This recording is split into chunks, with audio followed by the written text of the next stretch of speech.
কোন দিনের ভিডিও কোন দিন ছাড়ি তার কোনো ঠিক ঠিকানাই নাই। আমার মতো কে কে এই কাজটা করেন অবশ্যই কিন্তু বলবেন।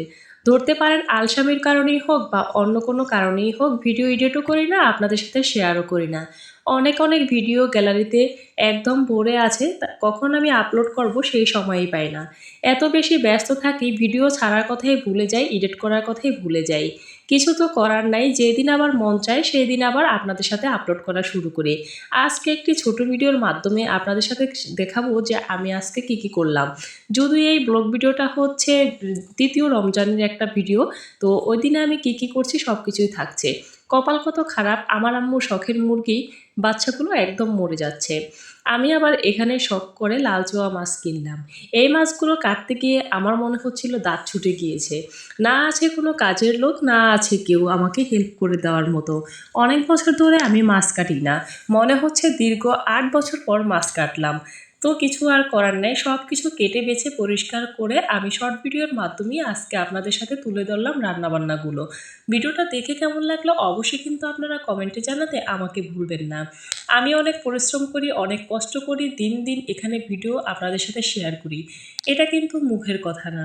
যারা আমার ভিডিও দেখেন এবং সবসময় আমাকে ফলো করেন তারা কিন্তু অবশ্যই জানবেন যে এখানে কী পরিমাণ পরিশ্রম আমি করি।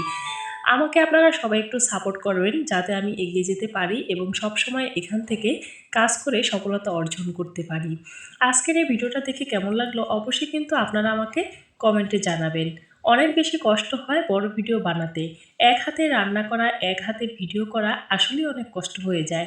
আপনাদেরও কি তাই মনে হয়? আমার মতো কোন কোন আপুরা আছেন নিজের ক্যামেরাম্যান নিজেই, আর নিজেই সব কাজ তুলে ধরেন এবং নিজেই ভিডিও মেক করেন।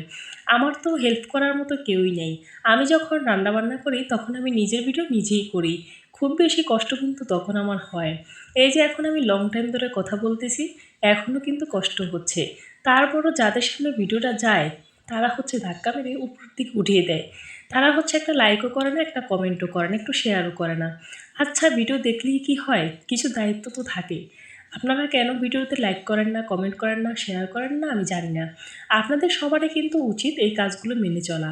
আমি হই, আপনি হন, সবারই কিন্তু এই কাজটা করলে নিজের জন্য ভালো হয়। রিচ এঙ্গেজমেন্ট সব কিছু ঠিকঠাক থাকে। তো কথা বলতে বলতে আমি আবার এখানে কি কাজ করলাম সব কিছু তো আপনারা দেখছেনই। আচ্ছা বলেন দেখি, কারো ভিডিও দেখে যদি হিংসা করা হয় তাহলে কি কোনো লাভ হয়? না আপনার লাভ হয় না আমার লাভ হয়। এখানে তো হিংসির কোনো কিছুই নেই। ভালো লাগা থেকে ভিডিওগুলোকে দেখতে হবে, ভালো লাগা কাজ করাতে হবে। অনেকেই এই জিনিসগুলো মনে করে না এবং এটাকে একদম হচ্ছে উড়িয়ে ফেলে। যাই হোক, কথা বলতে বলতে আমি কিন্তু রান্না কমপ্লিট করে ফেলেছি। আজকে রান্নায় বেশি কিছু আমার ছিল না।